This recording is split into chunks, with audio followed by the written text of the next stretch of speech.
کہ وہ جڑ ہے اس چیز کی کہ ہم باقی جتنی بھی چیزیں ہیں جن پر ایمان لانا ہمارے اوپر لازم قرار دیا گیا ہے، جیسے مثال کے طور پر آخرت پر ایمان ہے، یا نبیوں پر ایمان ہے، یا کتابوں پر ایمان ہے، یا فرشتوں پر ایمان ہے، تو اللہ تعالیٰ پر ایمان لانے کے نتیجے میں ان سب چیزوں پر ایمان لانا آپ کا تقاضا پیدا ہو جاتا ہے۔ اور یہ کہا گیا کہ یہ وہ لوگ ہیں کہ جو ان سب چیزوں پر ایمان رکھتے ہیں۔ ایمان، جیسے کہ آپ نے قرآن میں اکثر پڑھا ہوگا، یہ کوئی اندھی اصطلاح نہیں ہے کہ آپ کو جو کہہ دیا ہے وہ آپ نے بغیر سوچ سمجھے ماننا ہے، بلکہ خداوند تعالیٰ جس چیز کے بارے میں چاہتا ہے کہ ہم ایمان کا اظہار کریں، ان کے بارے میں وہ یہ کہتا ہے یہ ساری وہ حقیقتیں ہیں کہ جس پر انسان عقلی طور پر مطمئن کیا جا سکتا ہے، اس کے دلائل، اس کے جو جتنے بھی اس کے حق میں ریزننگ ہے وہ موجود ہے، تاکہ جس چیز کو آپ کو ماننے کو کہا جا رہا ہے وہ کوئی بلائنڈ فیتھ کے طور پہ نہیں کہا جا رہا، بلکہ وہ ایک ایسے حقائق ہیں کہ جو عقلاً سمجھے جا سکتے ہیں، اور عقل کی روشنی میں ہم ان کا تعین بھی کر سکتے ہیں۔ پھر وہاں فرمایا گیا کہ والقانتین والقانتات، یعنی وہ بندگی کرنے والے ہیں۔ بندگی ظاہر ہے اللہ تعالیٰ کے آگے جھکنے کا نام ہے، اللہ تعالیٰ کے بارے میں اس احساس کا نام ہے کہ اب جب کہ ہم نے خداوند تعالیٰ کو اتنا رب مان لیا تو ہمیں اب اس کے آگے جھک کر اور اس کے آگے اس کے سارے احکام کو اپنے اوپر لاگو کرنا ہے اور ان کو اختیار کرنا ہے۔ پھر فرمایا گیا کہ والصابرین والصابرات، قرآن اس سے پہلے معاف کیجیے گا فرمایا والصادقین والصادقات، یعنی وہ لوگ ہیں کہ جو سچے ہیں، سچے خواتین و حضرات، یعنی مرد اور خواتین دونوں ہیں جو سچ کو اختیار کرتے ہیں۔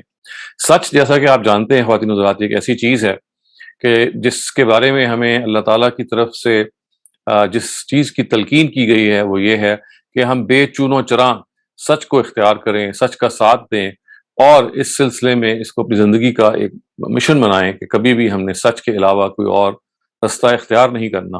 اور اسی کو تاکید سے کہا گیا کہ والصادقین والصادقات، اور پھر والصابرین والصابرات، یہاں مراد یہ ہے قرآن مجید کی اصطلاح میں جو صبر ہے وہ ناچار ہونے کا صبر نہیں ہے جو ہم عام طور سے اردو زبان میں واقف ہیں، کہ جب ہم یہ کہتے ہیں کہ جب کچھ کرنے کو نہیں ہو اور جب ہم نہیں سمجھیں کہ اب چارہ اس کے سوا کوئی نہیں ہے کہ ہم ایک لحاظ سے ایک رک کے بیٹھ رہے ہیں، اس سے ہم عام طور سے صبر کو تعبیر کرتے ہیں اپنی زبان میں۔ لیکن قرآن مجید میں جس صبر کو اجاگر کیا گیا ہے اس کا صحیح جو ترجمہ ہے وہ ثابت قدمی سے ادا کیا جا سکتا ہے، یا پرسیویرنس سے ادا کیا جا سکتا ہے، یعنی وہ ثابت قدم رہتے ہیں، مشکلات میں، پریشانی میں وہ ڈگ نہیں ڈالتے۔ ان کے ہاں صبر کوئی ایک لاسٹ آپشن نہیں ہے، بلکہ وہ ڈٹ جاتے ہیں، وہ مقابلہ کرتے ہیں، تو یہاں ثابت قدمی کا مفہوم ہے۔ اور پھر کہا گیا کہ والخاشعین والخاشعات، یعنی وہ اللہ تعالیٰ کے آگے جھک کر رہنے والے ہیں۔ جھک کر رہنے والے ہیں یعنی کہ اس کے احکام کو، اس کی رضا کو، ان تمام چیزوں کو جس سے وہ خوش ہوتا ہے، ان سب کو وہ اپنے آگے ایک ایسی جگہ پہ رکھتے ہیں کہ جس کو ہم منبع اطاعت کہتے ہیں، کہ وہ ہر لحاظ سے ان کے آگے کبھی اس جگہ پہ نہیں کھڑے ہوتے کہ وہ سرکشی اختیار کریں۔ خشوع کا جو اپوزٹ ہے وہ سرکش نہیں ہوتے، اس معاملے میں وہ کبھی ریبیلیس نہیں ہوتے، بلکہ ان کے ہاں یہ خشوع موجود ہوتا ہے۔ اور پھر فرمایا گیا کہ والمتصدقین والمتصدقات، یعنی یہ وہ اہل ایمان ہیں کہ جو اللہ کی راہ میں دینے والے اور دینے والیاں ہیں۔ اللہ کی راہ میں دینے والے، ظاہر ہے ہم سب اس سے واقف ہیں کہ خداوند تعالیٰ نے جو ہمیں نعمتیں دی ہیں یہ ہمارا استحقاق نہیں تھی، یہ ہمیں اللہ تعالیٰ نے عنایت کے طور پہ دی ہیں، آزمائش کے طور پہ دی ہیں، اس لیے دی ہیں کہ ہم دیکھیں کہ اللہ تعالیٰ دیکھیں کہ ان کو پا کر ہم خدا کا شکر ادا کرتے ہیں، اور شکر ادا کرنے کی اس کا جو سب سے بڑا ذریعہ ہے وہ یہ ہے کہ ان نعمتوں کو ہم بانٹتے ہیں کہ نہیں، یا اوروں کے ساتھ، یا صرف ان کو ہم سینت کے اور اپنے پاس ان کو سنبھال کے رکھتے ہیں۔ تو یہ کہا گیا کہ نہیں، اہل ایمان وہ ہیں کہ جو اس سلسلے میں کھلے دل سے اللہ تعالیٰ کی راہ میں خرچ کرنے والے ہیں۔ پھر فرمایا گیا کہ والصائمین والصائمات، یہاں خاص طور سے جو نفلی روزے ہیں وہ مراد ہیں، کیونکہ ظاہر ہے کہ جو فرض روزے ہیں وہ تو بہرحال ہمیں فرض کے طور پہ رکھنے ہی ہیں، لیکن یہاں ایک کوالٹی کے طور پہ جب اس کو اجاگر کیا گیا تو وہ یہ ہے کہ ہم نفلی روزوں کا بھی اہتمام کریں۔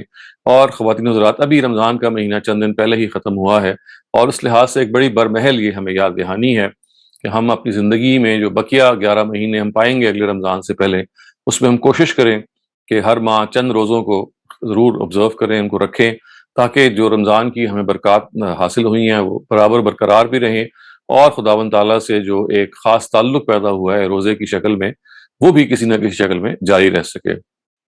پھر والحافظین فروجہم والحافظات، کہ یہ اپنے شرمگاہوں کی حفاظت کرنے والے اور کرنے والی ہیں۔ یہاں مراد یہ ہے کہ وہ بیویوں کے علاوہ کسی اور سے جنسی تعلق کو ہرگز جائز نہیں سمجھتے، نہ اس میں کبھی بھی مبتلا ہوتے ہیں۔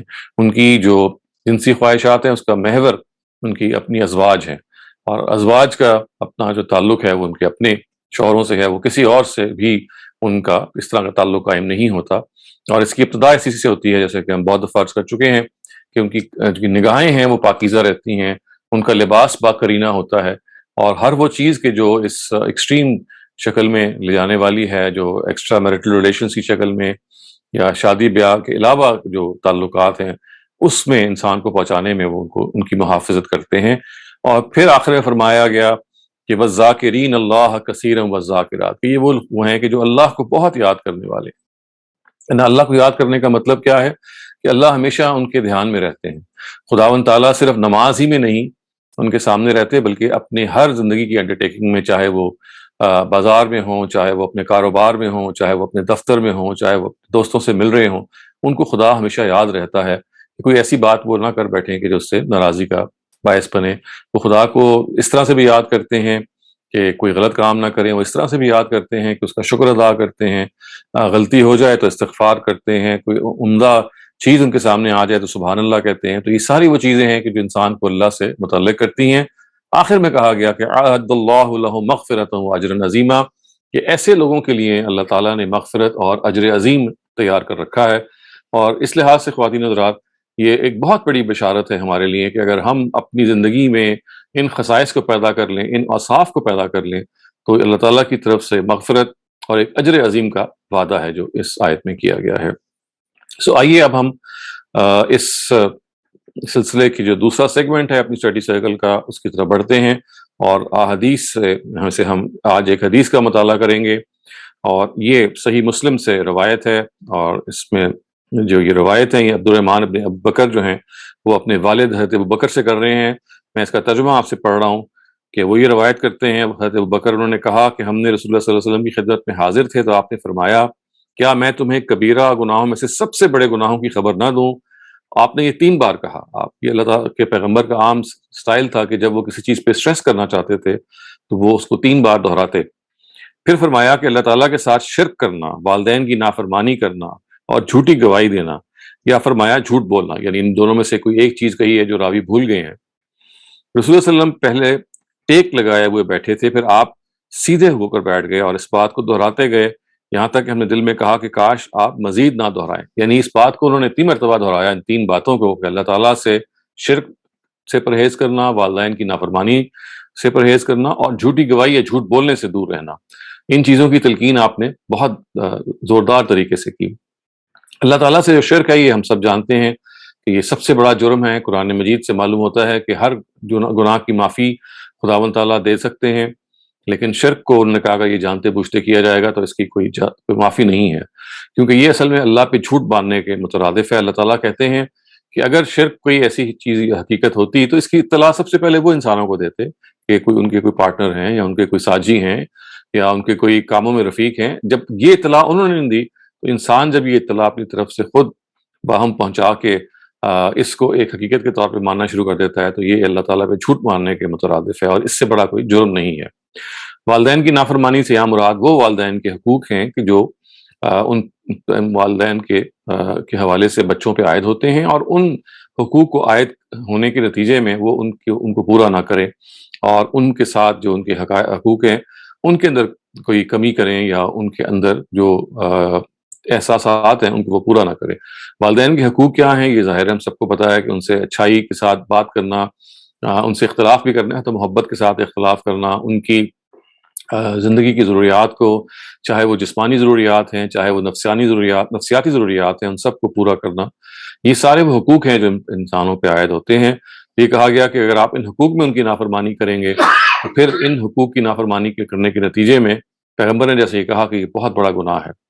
اور تیسری چیز کو آپ نے جو پوائنٹ آؤٹ کیا کہ وہ جھوٹی گواہی دینا ہے یا جھوٹ بولنا ہے، یہ بھی ایک بالکل واضح بات ہے کہ جب آپ ایک جھوٹی گواہی دیتے ہیں تو اس کے نتیجے میں آپ کسی شخص کی حیثیت عرفی کو متاثر کر رہے ہیں، اس کی حیثیت عرفی جو ہے وہ ڈیمیج ہو سکتی ہے، اور اس کے نتیجے میں اس کو سزا بھی مل سکتی ہے، قانون کے کٹہرے میں وہ کھڑا ہوگا، اور اس کے ساتھ اگر آپ نے یہ رویہ اختیار کیا کہ گواہی سے جھوٹ بولا یا جھوٹی گواہی دی تو اس کے ساتھ زیادتی ہو جائے گی۔ تو خداوند تعالیٰ کے پیغمبر نے متنبہ کیا کہ دیکھو تم کبھی اس جگہ پہ آ سکتے ہو کہ تمہیں اپنے کسی بھائی بہن کے بارے میں کوئی گواہی دینی پڑے، تو اللہ تعالیٰ کے بارے میں ہوشیار رہو کہ وہ اس طرح کی گواہی میں اگر تم نے ذرا سا بھی کوئی کسی بھی قسم کی زیادتی یا کمی بیشی کی تو یہ ایک بہت بڑا جرم ہے۔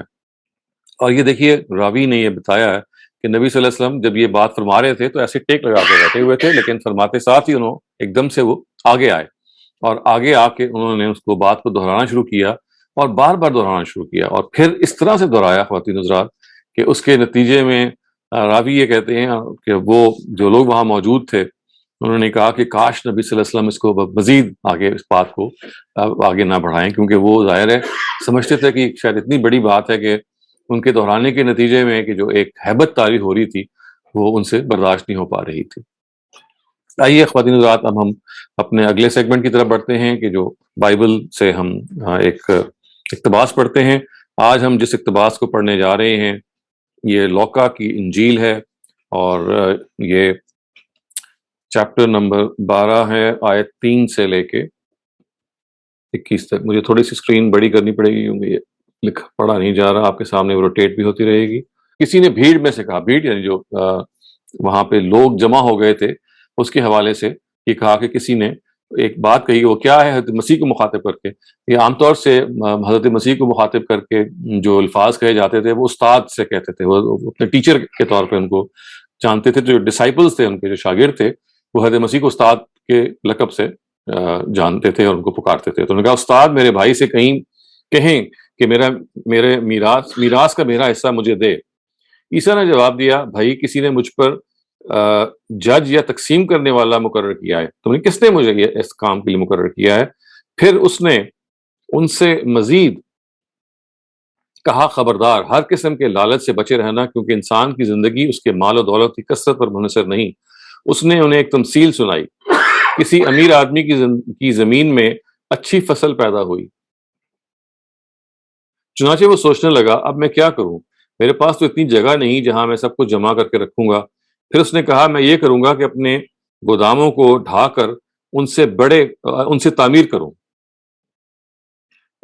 کروں گا، میں اپنا تمام اناج اور باقی پیداوار جمع کروں گا۔ پھر میں اپنے آپ سے کہوں گا کہ لو، ان اچھی چیزوں سے تیری ضروریات بہت سالوں تک پوری ہوتی رہیں گی، اب آرام کر، کھا پی اور خوشی منا۔ لیکن اللہ نے اس سے کہا، احمق، اس رات تو مر جائے گا، پھر جو چیزیں تو نے جمع کی ہیں وہ کس کی ہوں گی؟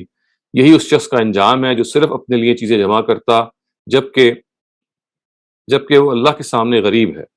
خواتین حضرات، یہ آپ دیکھیں حضرت مسیح کا ایک بڑا ایک خاص انداز ہے۔ آپ نے بہت مرتبہ پہلے بھی جب ہم نے بائبل کا مطالعہ کیا یقیناً اس کو دیکھا ہوگا کہ وہ تمثیلوں سے بات کرتے ہیں، وہ اس طرح کی مثالوں سے سمجھاتے ہیں کہ دیکھو ایک شخص جس کے پاس ایک باغ ہے جس میں وہ چیزوں کو سینت کے رکھا، جب اس نے دیکھا کہ ایک چیز جو ہے وہ اور زیادہ اس کے پاس ہونے کا امکان ہے تو بجائے اس کے کہ وہ یہ سوچتا کہ میں ان چیزوں کے لیے جو میرے پاس زیادہ ہیں وہ میں اوروں کے ضروریات ان سے پوری کروں، اس نے کہا کہ میں مزید اپنی جگہ کو ایکسپینڈ کرتا ہوں اور مزید چیزیں یہاں پہ جمع کرتا ہوں، اور یہ نہیں سوچا کہ میری کسی وقت موت بھی آ سکتی ہے اور یہ خزانہ جو میں یا جو پیداوار میں جمع کر رہا ہوں یا جو کچھ بھی میرے پاس ہے اگر وہ فصل اللہ تعالیٰ کی وجہ سے بہت اچھی آئی ہے تو میں اس کا کوئی اور بھی استعمال کروں، اور وہ استعمال ظاہر ہے کہ یہاں مراد ہے کہ وہ لوگ کے جو ضرورت مند ہیں ان کے لیے میں اس کو مختص کروں، لیکن اس کے بجائے اس نے سوچا کہ میں اس کو سینت کے رکھوں اور جمع کروں۔ لیکن خداوند تعالیٰ نے یہ کہا کہ اگر تو مر جائے گا اور آج رات جب کہ تو نے ان سب چیزوں کو جمع کر لیا ہے دنیا سے تو چھوڑ کے چلا جائے گا تو یہ کس کے کام آئیں گی؟ یعنی چیزیں تو نے اپنے لیے جمع کی تھیں، لیکن تو سب سے زیادہ امیر تھا اپنی نگاہ میں کہ تو نے ان چیزوں کو جمع کیا، لیکن خدا کی نگاہ میں تو سب سے زیادہ غریب ہے۔ بہت ہی خوبصورت طریقے سے آپ نے دیکھی جو آخری الفاظ ہیں کہ تو اللہ کے سامنے تو غریب ہے، یعنی اپنی طرف سے اپنے تئیں تو نے جو کچھ بھی جمع کیا یہ ہو سکتا ہے کہ تیرے لیے بڑی تسکین کا باعث ہو، لیکن خدا کے آگے تو ایک غریب شخص ہے، کیونکہ تو نے اس مال کا حق ادا نہیں کیا۔ اس مال کی جو فصل تیرے پاس تھی اس فصل کو تو بجائے اس کے کہ اور زیادہ خداوند تعالیٰ کی راہ میں تقسیم کرتا یا بانٹتا، تو نے سوچا کہ مزید اگر میرے پاس کچھ آ رہا ہے تو میں اس کو بھی جمع کر لوں. تو یہ ایک فرضی ہے, آپ سمجھ لیجیے ایک فرض کر کے ایک تمثیل بتائی گئی ہے کہ انسان جو ہے وہ جب لالچ کا شکار ہوتا ہے تو وہ کس طرح سے اپنی زندگی کو بجائے اس کے کہ سوسائٹی کی خدمت اور ضرورت مندوں کی خدمت پر خرچ کرنے کے حوالے سے سوچے, وہ اس کی سوچ یہ ہوتی ہے کہ جو کچھ ہے وہ کسی طرح سے اور اس میں اضافہ ہو اور مزید اضافہ ہوتا چلا جائے. یہ نہیں سوچتا کہ ایک دن جب موت آئے گی یہ سب کچھ یہیں دھرا کا دھرا رہ جائے گا اور جو کچھ اس کے ساتھ جائے گا اس کے وہ اعمال ہیں, لیکن وہ اعمال تو اس کو لے کے نہیں جا رہا اس لیے کہ وہ اچھے اعمال جو اس کو مل سکتے تھے وہ ان کو خرچ کرنے ہی سے مل سکتے تھے, اس مال کو اللہ کی راہ میں دینے سے مل سکتے تھے, اس کو تو اس نے کیا نہیں. لہٰذا وہ اپنے تئیں اپنے آپ کو امیر سمجھتا رہا, لیکن خدا کی نگاہوں میں وہ سب سے غریب تھا. خدا کی نگاہوں میں امیر کون ہوتا ہے, اس کو اگر آپ دیکھیں تو ہمارے پیغمبر صلی اللہ علیہ وسلم نے بھی اس کو بیان کیا کہ الغنا غنى القلب, یعنی جو غنی ہونا ہے, امیر ہونا ہے, اصل عمارت جو ہے وہ دل کی ہے. جو شخص دل کا امیر ہے وہ سب سے زیادہ امیر ہے. اور جو دل کا امیر ہے وہ کون ہوتا ہے, وہ یہ ہوتا ہے کہ جس کے پاس جتنا کچھ بھی ہوتا ہے, اگر وہ بہت زیادہ ہے تب بھی, اگر وہ کم ہے تب بھی, وہ ہمیشہ اس تگ و دو میں لگا رہتا ہے کہ میں کسی طریقے سے اس پیسے سے یا اس مال سے میں اس خداوند کی کے پیدا کردہ جو لوگ ہیں جو مصیبت میں ہیں, جو آزمائش میں ہیں, میں کسی طرح سے ان کی مدد کروں. اگر میں مدد کروں گا تو یہ واقعی اس کے نتیجے میں امیر ہو جاؤں گا. جو کچھ جا رہا ہے اس جانے کے نتیجے میں اصل میں میرے کام آ رہا ہے, جو کچھ میں سینت کے رکھ رہا ہوں میرے کام نہیں آ رہا. حضرت مسیح نے اس بات کو بہت جگہوں پہ بہت طریقے سے واضح بھی کیا. انسان کا دل وہاں ہوتا ہے جہاں اس کا مال ہوتا ہے, اور ہم اگر اپنا مال اللہ کے پاس رکھیں گے تو ہمارا دل بھی اللہ کے پاس چلا جائے گا. اس کو انہوں نے ایک اور مقام پہ کہا, تو لہٰذا یہ کہا گیا کہ اپنے مال کو تو اللہ کے پاس رکھے گا تو تیرا دل بھی اللہ کے پاس لگا رہے گا. مطلب کیا ہے, مطلب یہ ہے کہ اپنے مال کو خدا کی راہ میں خرچے گا تو خدا سے آپ کا دل لگ جائے گا.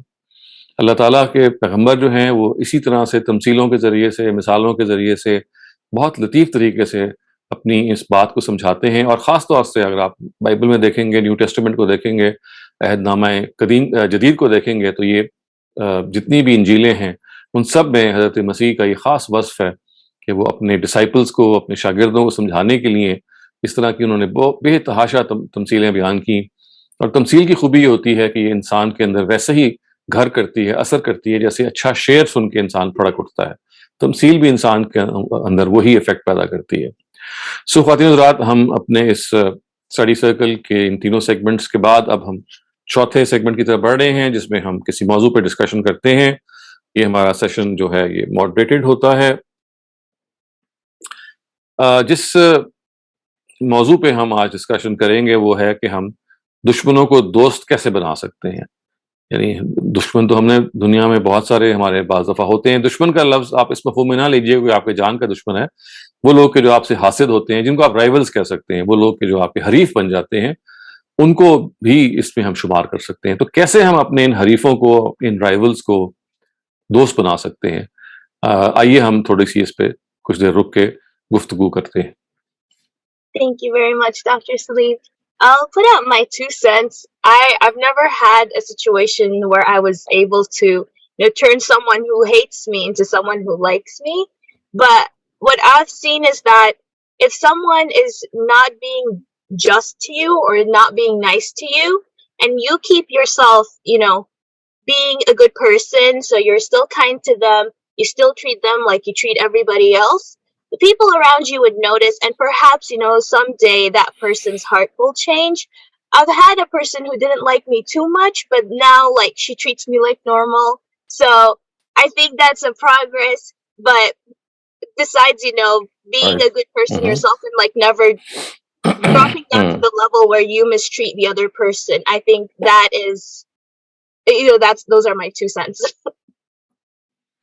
جی بالکل ٹھیک ہے, بہت بہت شکریہ مریم. ظاہر ہے آپ کی بات کا خلاصہ یہ ہے کہ اگر دوسرا آپ کے ساتھ زیادتی کر رہا ہے یا رائیولری دکھا رہا ہے, اس کے جواب میں آپ کو you should not pay back that person in the same coin, یعنی آپ کو وہ رویہ نہیں اختیار کرنا چاہیے بلکہ آپ برائی کا جواب اچھائی سے دیں. اور حضرت مسیح کے الفاظ کو اگر آپ مستعار لیں تو اگر ایک گال پہ تماچا کسی نے مارا ہے, سختی کی ہے, تو آپ دوسرا گال بھی اس کے آگے کر دیں. مطلب یہ ہے کہ اس کو کہیں کہ بھائی تم اپنی بڑاس نکال لو, میں تم سے کوئی بدلہ نہیں لوں گا, میں کوئی ریونج نہیں لوں گا, اور میں آپ کا خیر خواہ بن کے رہوں گا. تو یہ ایک ایسا رویہ ہے کہ جو پتھر کو بھی پگھلا دیتا ہے. اور یقیناً یہی وہ اعلیٰ اخلاقیات ہے کہ ہم دوسرے کی زیادتی پر نہ صرف یہ کہ برہم نہ ہوں بلکہ اس کے جواب میں اچھائی اختیار کریں. Thank you, Dr. Salim. Next up, we have Saima. Saima, please go ahead. السلام علیکم. اس چیز کے اندر میرا یہ ماننا ہے کہ آج کل ہم جو سائلنٹلی ہمارے دشمن جو ہیں بہت ہوتے ہیں, لائک ہم ایک بہن کی چیزوں کو پسند نہیں کر رہی ہوتی, like you have a jealousy, ایک بھائی اور اب چچا پھپھی. تو سب سے بڑی چیز یہ کہ جو میں ہوں, میں اپنے اندر یہ بدلاؤ لا سکتی ہوں, کیونکہ ہم دوسروں کو تو چینج نہیں کر سکتے, کہ آپ دوسروں کو اپریشیٹ کریں اور ان کی چیزوں سے ہمیشہ اپنی پازیٹیو وائبس شو کریں.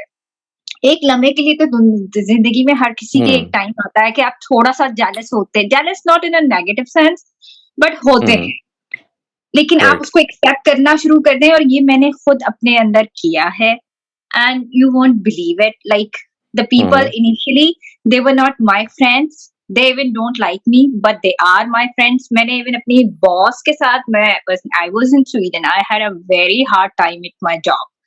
بہت مشکل ٹائم تھا. she dislikes me for nothing. I've been trying because میرے لیے وہاں کام کرنا بڑا مشکل تھا نا, کہ why she dislikes me, why she hates me, مطلب وہ میری طرف پلٹ کے بھی نہیں دیکھتی تھی. اور یو نو دیٹ وہ گورے سویڈش, اور مطلب ان کے بارے میں ہم نے پہلے ہی بہت کچھ سنا, ہم مسلمان, ایک تو آپ کے ذہن کے اندر پہلے یہ ساری چیزیں آتی. And you won't believe it, میں نے وہ سب کچھ چینج کیا. آئی لیفٹ سویڈن, میں نے سویڈن چھوڑ دیا, بس شی از اسٹل مائی فرینڈ. وہ مجھے میسج کرتی ہے, میں اسے میسج کرتی ہوں, اور مطلب ایسا ہیٹ کا ریلیشن شپ تھا کہ میں نے اس کی شکایت تک, جسے کہتے ہیں نا, اوپر جا کے کر دی کہ میں اتنی پریشان تھی.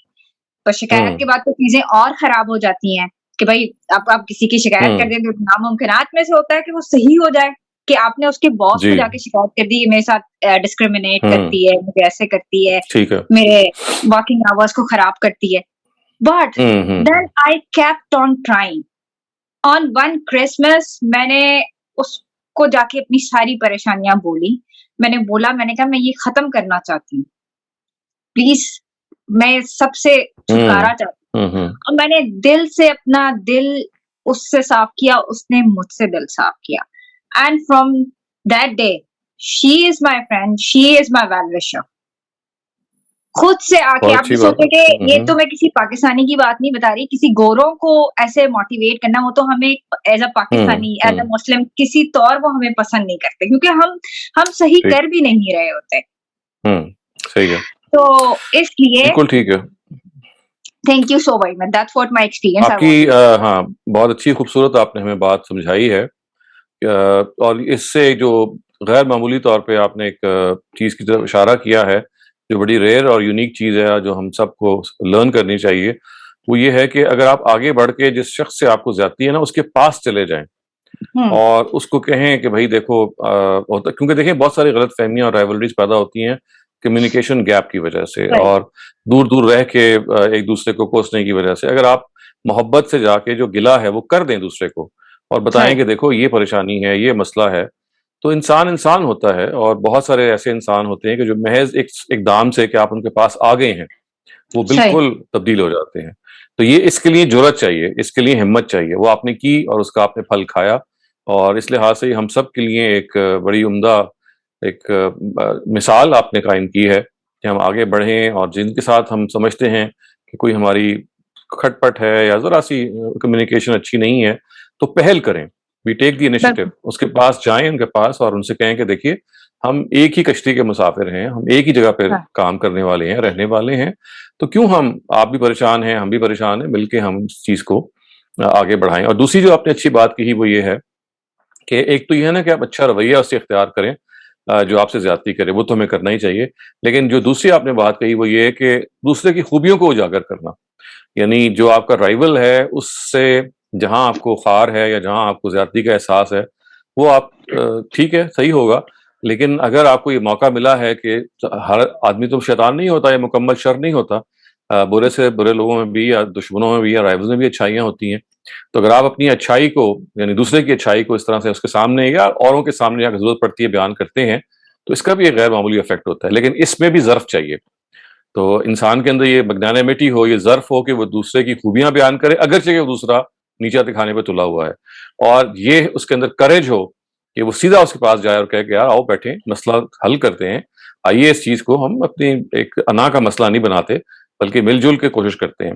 تو ٹھیک ہے, مطلب بعض دفعہ اس کا کاؤنٹر پروڈکٹیو بھی ہو سکتی ہے, لیکن آپ کی مثال سے بھی اور بہت ساری اور مثالوں سے ہمیں یہ واضح ہوتا ہے کہ اس کے سکسیس کے جو چانسز ہیں وہ بہت زیادہ ہیں. تو آپ کا بہت شکریہ Saima. Thank you. Thank you. Bisma Tirmizi Ahmed, you're up next. Please go ahead. Assalamu alaikum, Dr. Salim. My observation, میری observation اس میں یہ ہے کہ انسان جو ہے وہ انسان بھی انرجی ہے like anything else. اور جب آپ اپنے آپ کو نیگیٹو انرجی بہت زیادہ سراؤنڈ کرتے ہیں, اگر آپ کو فیلنگ ہو کہ کوئی آپ کو پسند نہیں کرتا اور آپ نیگیٹو انرجی سے اپنے آپ کو سارا وقت سراؤنڈ کر کے رکھیں, بیکاز وہ آپ کے مائنڈ پہ پلے کرتی ہے ڈیفینیٹلی. تو ایک حد تک ٹرائی کرنا ضروری ہوتا ہے, جیسے ابھی آپ سائمہ نے اس سے پہلے کہا کہ آپ جا کے کوشش کر لیں, اور آپ نے بھی اس چیز کو ریٹریٹ کیا. میں یہ کر چکی ہوں, it didn't work out well, so پھر میں نے کنارہ کر لیا تھا. It's happen to be in two relationships. One was a 40-year-old relationship, one was a 20-year-old relationship. It didn't work. And میں نے اسی premise پہ کہا تھا کہ میں جا کے بات کروں گی, but it didn't really work. میں بلکہ کافی شاکڈ ہوئی جب اس کے بعد ان کا پھر بھی ریاکشن وہی رہا. تو پھر میں نے کنارہ کر لیا, and I said the best thing is کہ میں اس انرجی کو اپنے قریب نہیں آنے دوں گی. اینڈ مجھے یہ لگا آپ کو اللہ بھی یہی کہتا ہے کہ پھر تم راستہ الگ کر لو اپنا. دوسری چیز مجھے آپ سے یہ پوچھنی تھی کہ جو رشتے رحم کے ہوتے ہیں, جس پہ ہم ڈسکشن کر چکے ہیں رمضان میں, بہن بھائی, رشتے دار, چچا ماموں خالہ, ان کے ساتھ جوڑ کرنا ضروری ہوتا ہے مجھے لگتا ہے, بیکاز وہ آپ کو اللہ نے کہا ہوا ہے, حکم ہے کہ ان کو ٹرائی ٹو. باقی رشتے جو آپ کی اولاد ہوتی ہے اور آپ کا مال ہوتا ہے, اس کی وجہ سے بہت رشتے جو ہیں as you become mature in life, وہ آپ کو کافی اس حسد سے دیکھنے لگتے ہیں, because that's where the competition begins. So it's best to, I sometimes feel it's best to not keep on trying. It's best to just wish them well and just, اپنا آپ کنارہ الگ کر لیں, because I feel کہ energy بہت important چیز ہے. آپ اگر دیکھیے اس میں, جی بالکل آپ نے صحیح بتایا. دیکھیں جو ایک آپ نے اس میں اچھا کام کیا نا, وہ یہ ہے کہ you give it a try.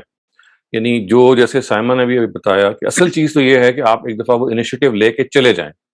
اگر اف اٹ ورکس تو بہت اچھی بات ہے, if it doesn't work then you have done what best could have been done. اس کا مطلب ہے کہ اب مسئلہ جو بیسٹ پاسبل طریقہ ہو سکتا تھا وہ آپ نے یوز کر لیا, اور اب دوسرے کی طرف سے کمی رہ گئی ہے. تو ٹھیک ہے, مطلب at least you have tried your best. اب پھر یہی طریقہ ہونا چاہیے کہ let the other person think about what has happened. آپ کنارے سے مراد یہی ہے کہ قطع تعلق تو نہ کریں, لیکن کبھی جیسے کہیں محفل میں ملاقات ہو جاتی ہے, شادی بیاہ پہ کسی تقریب میں ہو جاتی ہے, الیگ سے الیگ تک کا جو ایک اگر آپ محسوس کرتے ہیں کہ بھئی جو تعلق ہے وہ رہ سکتا ہے تو اس کو رہنا چاہیے. رحمی رشتے جو ہیں, جن کو آپ بلڈ ریلیشنز کہتے ہیں, خونی رشتے جو ہیں, ان کے بارے میں تو اللہ تعالیٰ نے بہت تاکید کی ہے کہ ان سے تو آپ کو اپنا ناطہ نہیں توڑنا, اگرچہ کہ دوسرے کی طرف سے زیادتی ہو. تو ناطہ نہ توڑنے کا یہ مطلب بھی نہیں ہے کہ آپ پیچھے پیچھے پھرے لوگوں سے. ناطہ توڑنے کا مطلب یہ ہے, نہ توڑنے کا مطلب یہ ہے کہ آپ کو ان کا خیر خواہ رہنا چاہیے. کوئی زیادتی اگر ان کے ساتھ ہو رہی ہے, یا کوئی آپ ان کے بارے میں ان کے حق میں کوئی بات کہہ سکتے ہیں, اس سے گریز نہ کریں. کہیں ملاقات ہو جائے تو منہ نہ پھیر لیں. تو یہ چیز رحمی رشتوں کے بارے میں, خونی رشتوں کے بارے میں تو اللہ تعالیٰ نے بہت تاکید سے کہی ہے. لیکن باقی بھی رشتوں کے بارے میں یہ ہمیں کوشش کرنی چاہیے, اور آپ نے بھی کوشش کی کہ اگر وہ پاسبل ہوتا تو وہ ہو جاتا. اس وجہ سے آئی تھنک آپ کو پھر بھی فل مارکس ملنے چاہیے کہ آپ نے وہ ایفرٹ کیا اور پاس گئے. Beyond that I sometimes feel doctor صاحب اٹ بیکمز اپنے مائنڈ کے لیے بھی ہینڈل کرنا مشکل ہوتا ہے. If you keep reverting to it, at some point one has to let go. Letting go is also a very important aspect of moving on. ایسا ہی ہے, اور اس پہ ٹائم دیا جاتا ہے. دیکھیے آپ لیٹ گو جب کرتے ہیں, you give the other person the time to reflect. بالکل, جی. تو اس لیے I've experienced this recently, especially living in the West. I sometimes feel آپ اتنے دور ہوتے ہیں, پاکستان وغیرہ میں آپ کو شاید باتیں کرنے کا اتنا موقع ملتا ہے کہ it's natural therapy. in the West وہ نیچرل تھراپی جو ہے وہ ہم سے ختم ہو جاتی ہے بیکاز رشتے دار کم ہوتے ہیں, دوست کم ہوتے ہیں with time. So I sometimes and I also feel a lot about energy. I feel Islam بھی انرجی پہ بہت فوکس کرتا ہے کہ آپ اپنے آپ کو جتنا آپ ذکر کرتے ہیں اللہ کا, جتنا آپ اچھی چیزوں میں فوکس کرتے ہیں, اچھی انرجی کریٹ ہوتی ہے. نیگیٹیوٹی سے سراؤنڈ کریں گے it doesn't really help. That's just my 2 cents. Thank you. جی ٹھیک ہے, Thank you so بالکل much. ٹھیک ہے. Thank you for sharing. Naj, please go ahead. Dr. Shazad, a lot of what I had to say has already been discussed, لیکن اس کو میں تھوڑا اپنے حساب سے جس طرح دیکھتی ہوں. It's always important کہ آپ دیکھیں کہ why is it important کہ آپ particular person جس سے آپ کو فیل ہوتا ہے کہ they dislike you, آپ کیوں ان کے ساتھ مینڈ کرنے کی کوشش کریں. I would feel کہ اگر کوئی اتنا امپورٹنٹ ریلیشن نہیں ہے, جیسے میں ان سے بہت کیجولی ایک بار ملوں اور مجھے فیل ہو کہ ان کے اسٹینس نے مجھے ڈسٹرب کیا ہے, اور وی may have 2 different opinion expressed at the same time, اور اس کی وجہ سے کوئی بیڈ کریٹ ہوئی ہے, تو I would not find it suitable تو میں اس کو کلیئر کروں اگر وہ اتنا زیادہ امپورٹنٹ نہیں ہے. So you have to choose your battles, number 1. وہ پھر آپ وہ ڈیسائڈ کریں. اگر تو آپ کے فیملی, فرینڈس, کولیگس ہیں یا ایسے ہیں جن سے آپ اکثر ملتے ہیں, ایئرلی بھی ملتے ہیں یا منتھلی ملتے ہیں, اور آپ کو فیل ہو کہ there is some kind of impediment in communication, تو آپ پوچھ سکتے ہیں کہ is there anything that's been worrying them. ٹھیک ہے, تو they are not looking like their usual self. اس طرح کرنے سے بھی کچھ آئس بریک ہو سکتی ہے. The second thing, آپ بہت لکی ہوں گے کہ آپ کو کوئی بتا دے, ورنہ یوزلی ایسا ہوتا ہے لوگ بتاتے بھی نہیں ہیں and they keep simmering. I don't know why, but it happens. It's very natural. It does happen. The other thing is کہ اگر تو وہ آپ سے شیئر کریں, the very first thing is that I've trained myself over the years, alhamdulillah, not to put yourself on defensive. Try to put yourself in their shoes first. کہ کیسے انہیں ہرٹ ہوا ہوگا, جو ابھی آپ کو لگ رہا ہے آپ نے کیجولی کہہ دیا تھا, کیونکہ ہمیں تو ہم کبھی غلط لگتے ہی نہیں ہیں. I know I am an older sibling, تو میں نے بہت بار اپنے چھوٹے بہن بھائیوں کو they are parents, they have older teenage children, لیکن مجھے لگتا تھا کچھ سال پہلے تک کہ میں تو آپ ہی ہوں, میں تو کچھ بھی کہہ سکتی ہوں. I just realized one fine day کہ my sister is only 3 years younger than me, and اتنا بھی کوئی بڑا ایج ڈفرنس نہیں. میں آپ ہی بننے کا لائسنس میں ہمیشہ لیتی ہوں. Maybe she feels it. So جب آپ اپنی یہ ونڈو کھولتے ہیں نا کہ دوسرے کو کیا لگا ہوگا, تو تب بھی بہت چیزیں آپ اپنے اینڈ پہ ٹھیک کر سکتے ہیں. A lot of time جب آپ اپنے آپ کو ان کی جگہ رکھتے ہیں تو آپ کو ایک 180 ڈگری شفٹ مل جاتا ہے پرسپیکٹو میں, اور آپ کے خود سلوک چینج ہو جاتا ہے, اور پھر خود ہی دوستی ہو جاتی ہے. I know it is there are a lot of steps. ٹھیک ہے, پہلے آپ نے دیکھا ہے کہ کنٹیجنسی پلان کیا ہے آپ کا, آپ نے پہلے پوچھا ہے, آپ نے کمیونیکیشن بیریئر کلوز کیا ہے, پار کیا ہے, اور پھر پوچھا ہے, اور ڈیفینسو بھی نہیں ہوئے ہیں, اپنے آپ کو ان کی جگہ پہ بھی رکھا ہے, اور پھر اپولوجائز کیا ہے. تو مجھے جتنے بھی میرے کچھ ڈس ایگریمنٹس ہوئے ہیں, تو میں نے اپنے آپ کو اس میں زیادہ غلطی کر پایا ہے. تو اپنی اپولوجی کرنے کے بعد جو ہے دوستی ہو جاتی ہے. شاید میرا ایکسپیرینس بہت لمیٹڈ ہے, اس لیے نہیں آپ کی بہت اچھی, جی آپ نے 2 ٹپس بہت اچھی بتائیں. 2 چیزیں جو میں نے آپ کی بات سے سمجھی ہیں, سیکھی ہیں. ایک تو یہ کہ کبھی اپنی ایگو کو اس رستے میں نہیں آنا دینا چاہیے. اگر غلطی آپ کی طرف ہے تو ہمیشہ آپ کی ایگو ہے, انا ہے جو روکتی ہے آپ کو, تو اس انا کو بالکل کہتے ہیں نا کہ ختم کر دینا چاہیے. کیونکہ ہم اصل میں تو یہ چاہتے ہیں نا کہ صحیح بات کی طرف اپنے آپ کو لے کے جائیں. اگر وہ انا آڑے آ رہی ہے تو اس کا مطلب یہ ہے کہ وہ ہماری اپنی شخصیت ہے جو اس چیز کو روک رہی ہے. اور دوسری بڑی اہم جو آپ نے بات بتائی ایمپتھی کی, کہ ہمیشہ دوسرے کس کا جو رد عمل ہے یا دوسرے کی سختی کو بعض دفعہ آپ اپریشیٹ اس لیے نہیں کر پا رہے ہوتے کہ آپ اپنے اینگل سے دیکھ رہے ہوتے. تو دوسرے کا موقف جو ہے, اگر آپ دوسرے کی نگاہوں سے سمجھنے کی کوشش کریں گے کہ وہ where is he coming from, اور where is that person coming from, کہاں سے اوریجن ہے ان کی شکایت کا یا گلے کا یا غصے کا, تو ہو سکتا ہے کہ آپ کو کوئی ایسے حقائق دریافت ہوں کہ جس میں آپ محسوس ہو کہ بھی میں تو اس چیز کو اپریشیٹ نہیں کر رہا تھا یا کر رہی تھی, اور اس کا یہ اینگل بھی ہے جو میرے سے اوجھل ہو رہا تھا. تو ایمپتھی اور ایگو, ان دونوں چیزوں کو ہمیں بہرحال, یعنی ایمپتھی ایک پازیٹیو چیز ہے, ایگو ان دا سینس کہ جب ہم انا بن جائے تو اسے ہمیں بالکل ایک طرف رکھنا چاہیے. انا یہ وہ چیز ہے خواتین حضرات, آپ اس سے اتفاق کریں گے کہ یہی بڑھتے بڑھتے انسان کے اندر ایروگنس پیدا کرتی ہے. یہی تکبر اختیار جب ہم کرتے ہیں تو ایک حد سے بڑی انا بن جاتی ہے, اوور بلون ایگو بن جاتی ہے, اور شیطان جس تکبر کا شکار ہوا روز اول، اس کو قرآن نے کہا نا کہ ابا واستکبر، اس نے نہیں مانا اور استکبار کیا. وہ یہی چیز ہے. ایک چیز کو آپ اپنے لیے ایسا مسئلہ بنا لیتے ہیں، پوائنٹ آف پریسٹیج بنا لیتے ہیں کہ اس کے بعد پھر آپ یہ سمجھتے ہیں کہ نہیں، ہم there is a point of no return. تو بہت بہت شکریہ جی آپ کا. Thank you Najiya. Thank you. Last but not least, Bisma Tirmizi Ahmed, did you want to add something else to your discussion, or are you raising your hand for Q&A? No, I did not actually, but I can add to the point if you this time. Otherwise, I can just I can move on. Whatever you prefer. Oh, you can add your point. Please go ahead. Okay. So my what the young lady said right now was absolutely wonderful. بہت انہوں نے اچھا طریقے سے اس کو explain بھی کیا ہے. بٹ میری کبھی کبھار مجھے یہ فیلنگ ہوتی ہے کہ جب آپ لوگوں کو ان کے پرسپیکٹو سے، ہر چیز میں امپورٹنٹ چیز ہوتی ہے کہ اپنا زاویہ بدلیں. یہ تو میں بالکل اگری کرتی ہوں کہ پرسپیکٹو چینج کریں. بٹ کبھی کبھار and most humans are very empathetic and kind. یہ بھی پکی بات ہے. زیادہ تر لوگوں کے پاس اگر آپ جا کے ان سے چیز سارٹ آؤٹ کرنے کی کوشش کریں گے، وہ آپ کی بات سنیں گے اور آپ کو گلے لگا لیں گے. بٹ کچھ لوگ مختلف بھی ہوتے ہیں.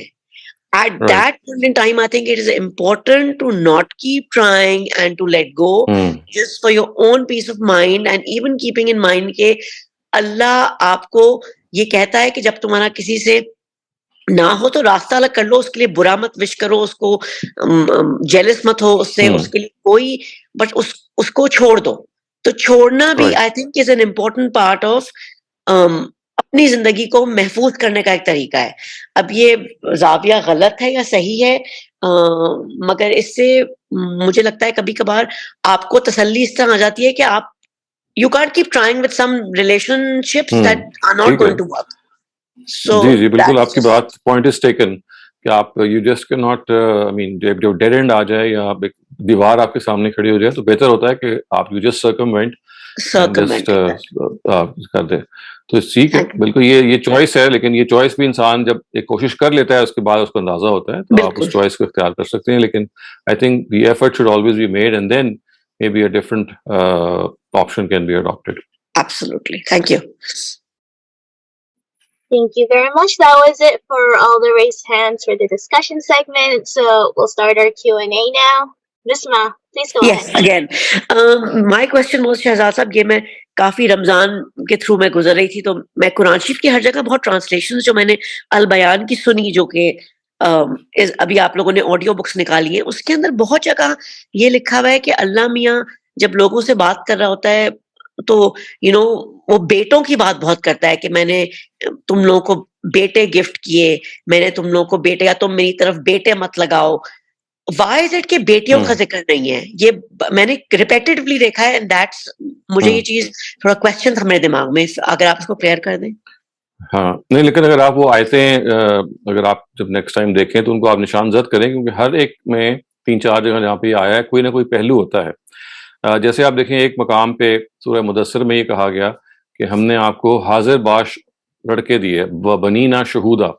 یعنی عرب میں، کیونکہ عربوں کی مینٹیلٹی یہ تھی کہ ان کے جو بیٹے تھے وہ ان کے لیے، عرب جو ٹرائبز ہیں دیکھیں نا، they didn't have a standing army. اچھا، اسی طرح سے ان کے ہاں جو کام اور ایک اسٹرینتھ تھی، that was always counted on the basis of the number of male heads that you had. یہ ان کا کلچر تھا. تو اس وجہ سے دیکھیے، یہ ذہن میں رکھیے گا کہ قرآن مجید کا جو اولین مخاطب ہیں وہ عربز ہیں. ان کے ساتھ اگر وہ کوئی ایسی آپ بات کریں جو ان کے لیے نامانوس ہو تو they would not have understood it. تو اس وجہ سے اس کو ذہن میں رکھ کے ہمیشہ قرآن پڑھنا چاہیے کہ جہاں بیٹوں کا ذکر آیا وہ ان عربوں کی مخصوص ذہنیت کو سامنے رکھ کے آیا. اور وہ ذہنیت آج بھی آپ دیکھیے بعض ہمارے ٹرائبل ایریاز میں بہت پریویل کرتی ہے. Arab was a tribal society. Tribal societies میں ہمیشہ میل ڈومیننس رہتی ہے، یعنی پیٹریارکی اپنے انتہا پہ ہوتی ہے. وہ اربن سوسائٹیز میں بھی موجود ہے، لیکن جو ٹرائبل سوسائٹیز ہیں ان میں تو وہ بالکل اپنے ٹاپ پہ ہوتی ہے. تو اس کی رعایت کرتے ہوئے یہ جب بھی لڑکوں کا ذکر آیا تو یہ کہا کہ ہم نے تمہیں بہت اولاد سے، اولاد کا ورڈ یہاں پہ میں یوز کروں، ادروائز تو قرآن میں یوز کیا ہوا ہے، ہم نے بہت سارے لڑکے تمہیں دیے، بیٹے تمہیں دیے. تو وہ اسی ذہن کو سامنے رکھ کے، تو اس وجہ سے اس کو یہ نہیں سمجھنا چاہیے کہ اللہ تعالیٰ کوئی بیٹیوں کو رول آؤٹ کر رہے ہیں یا ان کو انفیریئر سمجھ رہے ہیں، بلکہ اسی عرب ذہن کو سامنے رکھے کہ دیکھو تم خداوند تعالیٰ کا شکر ادا نہیں کرتے جس نے تمہیں یہ دیا، جگہ جگہ تمہارے جو ایسٹس تھے ان کو رکھا، اور جن بیٹوں کی تمہیں ضرورت تھی تاکہ تم ان کی نگہداشت کر سکتے, پروٹیکشن کر سکتے, یا اگر کہیں جنگ کا موقع آیا یا دوسری ٹرائب کے ساتھ نبردآزما ہونے کا موقع آیا تو you had number of people at your disposal. تو یہ اس کو کیا ہے. ادروائز تو آپ دیکھیے قرآن مجید کے جو دوسرے مقامات ہیں ان میں تو خداوند تعالیٰ نے اس میں اس طرح کی کوئی تفریق نہیں کی, اور ہر جگہ پہ یہ بتایا ہے کہ کس طرح سے انسان جو ہے اس کی جو حیثیت ہے وہ مرد اور عورت ہونے کے برابر ہے بالکل. بلکہ جب یہاں پہ تخلیق کا ذکر کیا وہاں تو یہ کہا گیا کہ انا خلقناکم من نفس واحدہ, یعنی ایک ہی نفس سے انسان کو بنایا, پھر اسی کی جنس سے اس کا جوڑا بنایا, یعنی دونوں کو برابر پریس کر دیا. پھر یہ سورہ نساء میں, پھر سورہ حجرات میں ہی کہا گیا کہ انا خلقناکم من ذکر و انثی, ہم نے تمہیں ایک مرد اور عورت سے پیدا کیا.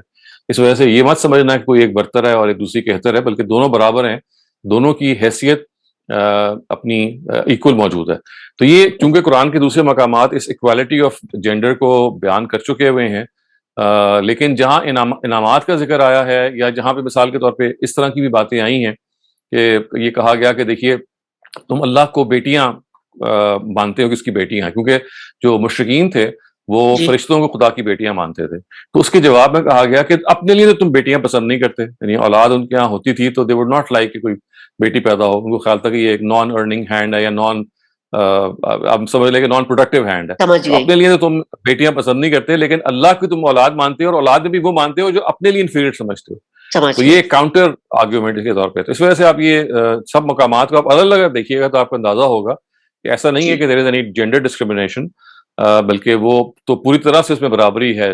لیکن جہاں پہ یہ بتایا گیا ہے یا پوائنٹ آؤٹ کیا گیا ہے وہ عرب کلچر کو سامنے رکھ کے, جیسے میں نے کہا آج بھی آپ بہت سارے ٹرائبل ایریاز جو کہ ایشیا میں پائے جاتے ہیں, عرب میں پائے جاتے ہیں, وہاں you still have the same mindset کہ پیٹریارکلی جو ہے وہ اپنے بالکل عروج پہ ہوتی ہے. تو اگر آج خدا سمجھیں کہ اللہ تعالیٰ کرنا ایسا ہو کہ قرآن یا کوئی اور کتاب نازل ہو اور ایسی سوسائٹی میں نازل ہو جہاں پہ یہ سچویشن ہے, تو وہاں اگر ان کو آپ نے یہ بتانا ہو کہ آپ کا ریوارڈ کیا ہوگا یا آپ کو اللہ تعالیٰ نے کیا بلیسنگ دی, تو انہی کے لحاظ سے بتایا جائے گا.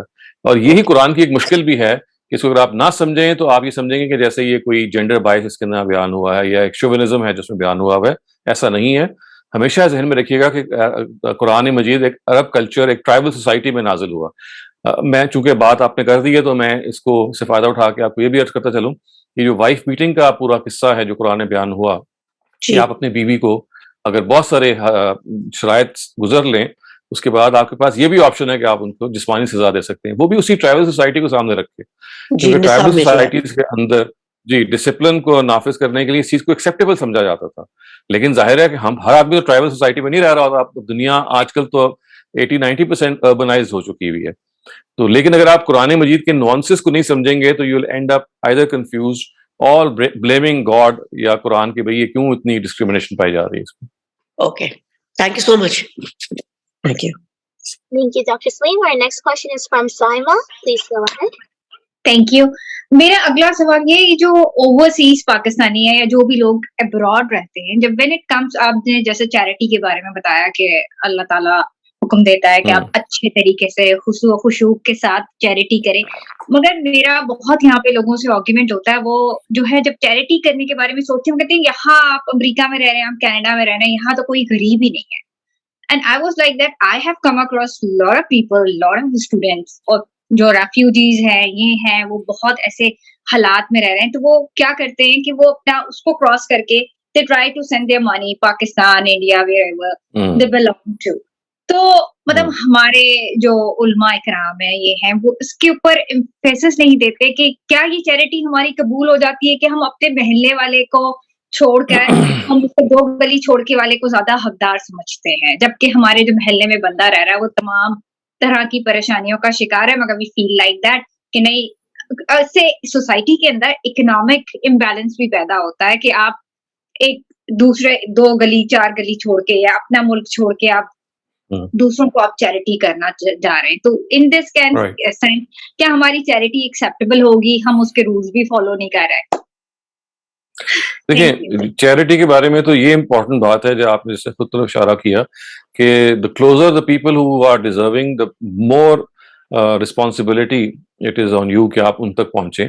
یہ بات کہ آپ نے اپنے مسلمان ممالک ہی میں چیریٹی بھیجنی ہے, اصل میں یہ اس مائنڈ سیٹ سے پیدا ہوتی ہے کہ charity is only applicable upon Muslims. تو اس وجہ سے یہاں سارا یہ مسئلہ پیدا ہوتا ہے. میں تو بہت دفعہ وضاحت کر چکا ہوں کہ چاہے زکوٰۃ ہو، چاہے صدقات ہوں، چاہے خیرات ہو، کوئی بھی چیز جس کو آپ چیریٹی کہتے ہیں، وہ مسلم اور غیر مسلم کی تفریق کے بغیر دی جا سکتی ہے. یہاں پہ ضرورت اصل چیز ہے. ایک غیر مسلم ضرورت مند اگر ہے تو اس کو ترجیح دی جائے گی. یہاں پہ مذہب سے ضرورت کا کوئی تعلق نہیں ہے. قرآن مجید میں جہاں زکوٰۃ کا ذکر ہوا ہے وہاں پہ کسی جگہ پہ یہ نہیں کہا کہ مسلمان ہیں جو زکوٰۃ کے ریسیپینٹس ہیں، یا جو مسکین ہے یا نیڈی ہے وہ مسلمان ہونا چاہیے، بلکہ جو الفاظ ہیں سورہ توبہ میں وہ تو اس سے ہٹ کے ہیں کہ انما الصدقات للفقراء، یعنی یہ جو زکوٰۃ ہے this is meant for all types of people who are in need regardless of the religion that they follow.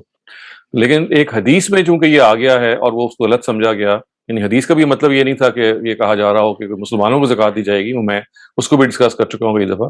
تو اس حدیث سے لوگوں نے یہ استنباط کیا کہ شاید اللہ تعالیٰ کے پیغمبر یہ چاہ رہے ہیں کہ زکوٰۃ صرف مسلمانوں کو دی جائے. تو جب یہ نتیجہ نکال لیا گیا تو پھر اب جتنے بھی لوگ باہر رہ رہے ہوتے ہیں باہر کے ممالک میں، جب وہ اپنے اسکالر سے پوچھتے ہیں تو وہ یہ کہتے ہیں جی کہ آپ مسلمانوں کی طرف بھیجیں، اور بیسٹ تو یہ ہے کہ آپ جو کنٹری آف اوریجن وہ غریب ہوگا تو وہاں بھیجیں. جبکہ آپ نے بالکل ٹھیک کہا کہ جس جگہ پہ آپ رہ رہے ہوتے ہیں اس کا حق آپ سے پہ زیادہ ہے، اور ایسا نہیں ہے کہ وہاں پہ غریب غربت موجود نہیں ہے. امریکہ کے بارے میں آپ کو بتا سکتا ہوں کہ ابھی بھی جو اسٹیٹسٹک بتا رہے ہیں کہ 30-35% people are living below the poverty line, یعنی 30% بہت بڑی ایک اماؤنٹ ہوتی ہے. پھر یہ ہے کہ بہت ساری چیریٹیز ہیں جو ہینڈی کیپ لوگوں کے لیے ہیں، جو بلائنڈ کے لیے ہیں، جو ریہیبلیٹیشن کے لیے ہیں، جو جانوروں کے لیے ہیں، جو دنیا بھر میں ہر جگہ پہ قائم ہے، وہ بھی اسی طرح سے مطلب آپ ان کو زکوٰۃ دے سکتے ہیں. تو اس لیے ایسا نہیں ہے. آپ نے ریفیوجیز کا نام لیا تھا، ریفیوجیز تو ظاہر ہے وہ تو بالکل ضرورت مند ہیں، لیکن جیسے میں آپ سے عرض کر رہا ہوں کہ انڈیجنس لوگ بھی ایسے ہیں کہ جو پاورٹی لائن سے نیچے رہ رہے ہیں، ان کی مدد کرنا جو ہے، اور جس ملک میں آپ رہ رہے ہیں خاص طور سے اس کو ترجیح دینا، خاص اگر ضرورت سامنے آ جائے تو یہ تو بلکہ بہتر چیز ہے. Thank you. Thank you, Dr. Salim. I had a question for you. So there's the hadith that says that if you fast 6 days of Shawwal after fasting Ramadan, it's like you've fasted the whole year.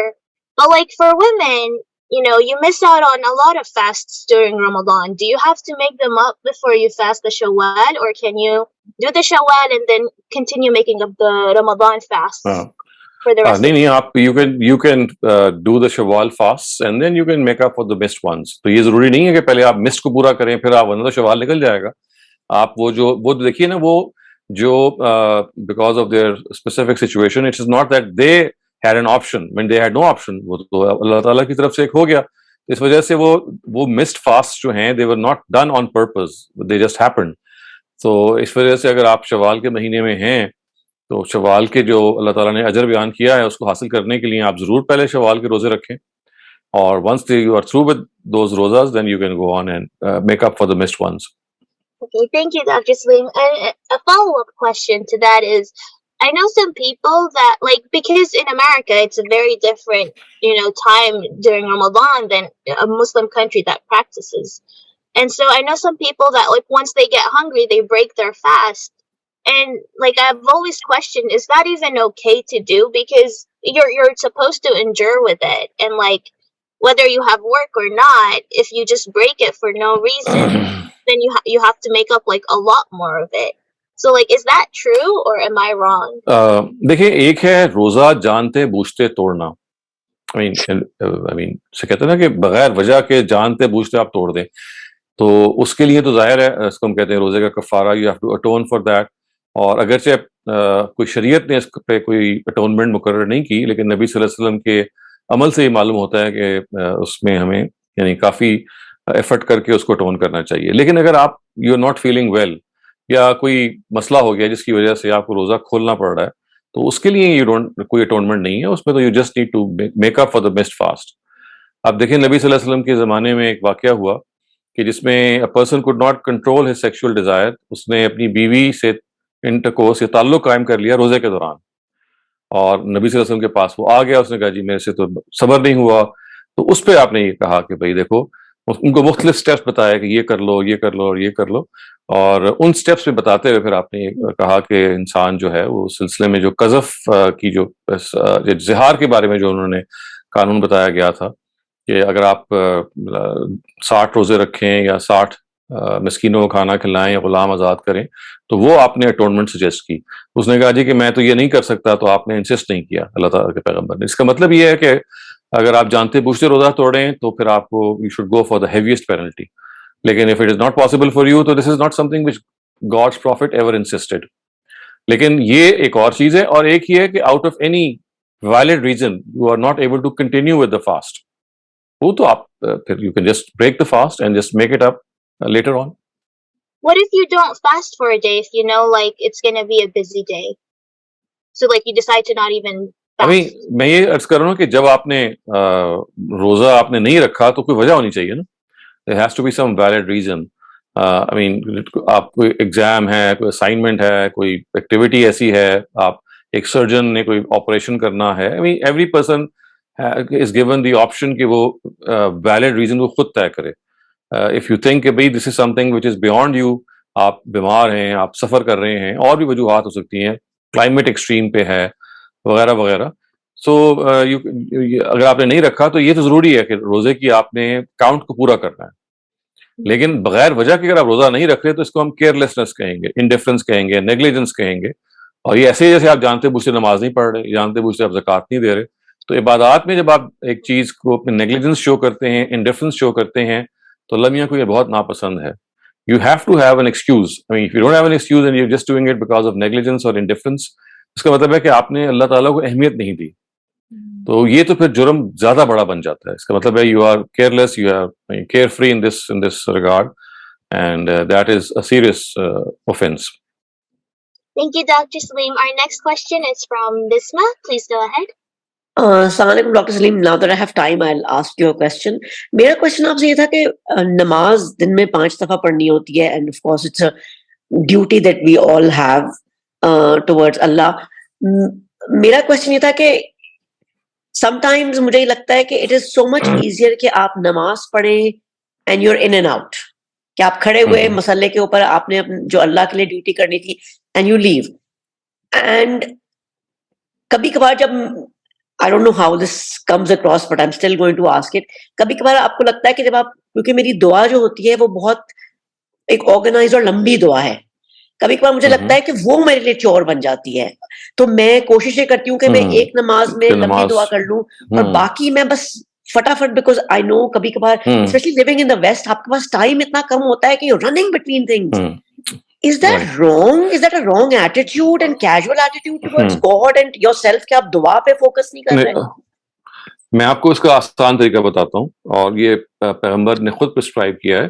وہ یہ کہ وہ جو آخری اتحیات میں جب آپ بیٹھتے ہیں, the last رکعت, وہ سارا ٹائم ہی دعا کا ہے. وہ جو دعا آپ نے نماز پہ سلام پھیر کے ہاتھ اٹھا کے مانگنی ہے, آپ اپنی زبان میں اتحیات جب آپ بیٹھتے ہیں تو شروع کے کلمات چاہے آپ کہیں یا نہ کریں, وہ سارے آپشنل ہیں.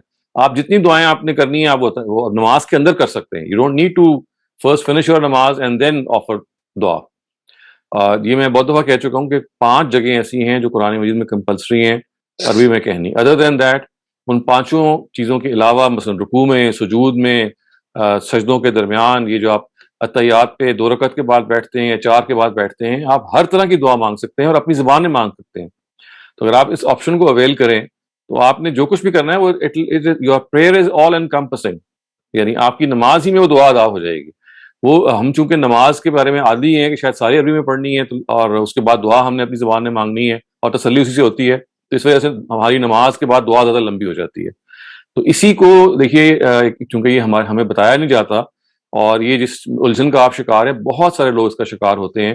اور وہ چونکہ نماز دعا it makes more sense because you use your own language, and نماز is slightly alien in that sphere, تو اس وجہ سے you just try to be brief in that. لیکن اگر آپ کو بتایا جائے گا کہ آپ نے وہ 5 جگہیں آپ نے عربی میں ادا کرنی ہے, لیکن اس کے علاوہ ساری جو جگہیں ہیں اس میں آپ یہ جو دعا آپ مانگنا چاہتی ہیں وہ آپ مانگ سکتی ہیں, تو یو ول فائنڈ کہ آپ کو وہ ایکسٹرا ایفرٹ جو بعد میں آپ نے سلام پھیرنے کے بعد کرنا ہے اس کی ضرورت نہیں بچتی. ہاں, جہاں آپ کا موڈ ہوتا ہے, آپ کے پاس ٹائم ہو, وہاں ضرور کریں, نماز کے بعد بھی اور دعا کر لیں, لیکن وہ نماز کے اندر وہ جگہ رکھتی گئی ہے اتحیات کہ جہاں آپ جتنی دعائیں چاہیں, جتنا چھوٹا کرنا چاہیں, لمبا کرنا چاہیں, do it within the prayer. So you mean to say جو آخری رکعت ہے جب میں اس میں اتحیات پڑھتی ہوں میں اتحیات کو ریپلیس کر کے دعا مانگ سکتی ہوں اور پھر ریپلیس سلام کر پھیر سکتی ہیں، سکتی ہوں؟ ضروری نہیں ہے جی. ناٹ اونلی دا آخری رکعت بٹ جو درمیان میں 2 رکعت کے بعد آپ اتحیات میں بیٹھتی ہیں اس میں بھی یہی ہے. پوری جو اتحیات ہے چاہے وہ 2 رکعت کے بعد ہو چاہے وہ 4 کے بعد ہو، اٹ از اے سجیسٹو چیز جس میں اللہ تعالیٰ کے پیغمبر نے کہا کہ آپ چاہیں تو یہ بھی پڑھ لیں، چاہیں تو یہ بھی پڑھ لیں. ایسے ہے، نہ کہ یہ کہا گیا کہ یہی پڑھنا ہے. میں وہ دہرا دوں کہ 5 مقامات ہیں جو آپ نے عربی میں پڑھنے ہیں. ایک اللہ اکبر، جب بھی آپ نے اللہ اکبر کہنا ہے. دوسرا سورہ فاتحہ عربی میں ہوگی. تیسرا یہ کہ جو سورہ آپ ملاتی ہیں قرآن پڑھنے کی سورہ فاتحہ کے بعد تیسری چیز ہوگی عربی میں. چوتھی سمع اللہ لمن حمدہ، اور 5ویں السلام علیکم ورحمۃ اللہ. ان کے علاوہ نماز جب آپ شروع کرتے ہیں، نماز میں جب آپ رکوع میں جاتے ہیں، جب سجدے میں جاتے ہیں، 2 سجدوں کے درمیان بیٹھتے ہیں، یا اتحیات میں 2 رکعت کے بعد یا 4 رکعت کے بعد بیٹھتے ہیں، ان سب میں چاہے آپ اللہ کا شکر ادا کریں، چاہے آپ کوئی دعا مانگیں، چاہے اللہ تعالیٰ کی تسبیح بیان کریں، اپنی زبان میں بیان کریں، عربی میں بیان کریں، کسی بھی زبان میں بیان کریں، وہ سب کی سب اللہ تعالیٰ کے ہاں قابل قبول ہے. آپ دیکھیے اس سے آپ کی نماز it will be electrified, it will be a thing that you will yearn for and wait for. جی it becomes very personal, very personal. Thank you so much, Dr. Saeed. Thank you. Saima, you're up next. Please go ahead.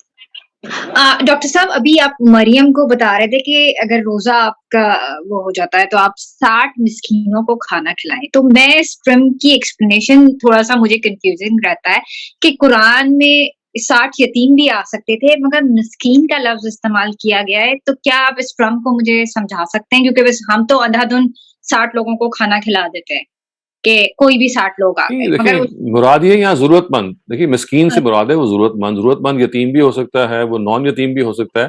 It is I mean it just encompasses the fact that a person who is in need, جو یعنی ایسے لوگ کہ جو ان کو جو کھانا afford نہیں کر سکتے، جو بھوکے ہیں.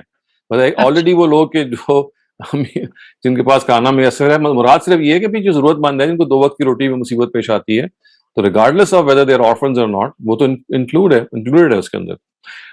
Adil Qureshi, please go ahead. جی السلام علیکم ڈاکٹر صاحب. وعلیکم السلام.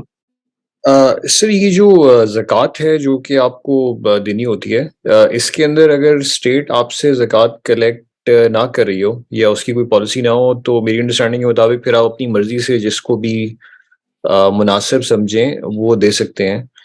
اور اس میں اگر آپ اپنے سبلنگس کو یہ دینے کی کوشش کریں تو سبلنگس کے لیے جو اس طرح کی کوئی بات ضروری ہے کہ ان کا صاحب نصاب نہ ہونا ضروری ہے، یا ایون اگر ان کی کسی استعمال میں وہ پیسے آ سکتے ہیں زکوٰۃ کے تو you can go ahead and give them, یا ان کا کوئی اس سے پاورٹی لائن سے نیچے ہونا یا کوئی صاحب نصاب سے کم ہونا نہ ہونا ضروری تو نہیں ہے؟ نہیں دیکھیں، صاحب نصاب ہونے کی تو کوئی شرط نہیں ہے. آپ جو سورہ توبہ میں آیت 60 میں جو ہیڈز بیان ہوئے ہیں، they should fall in either of those heads.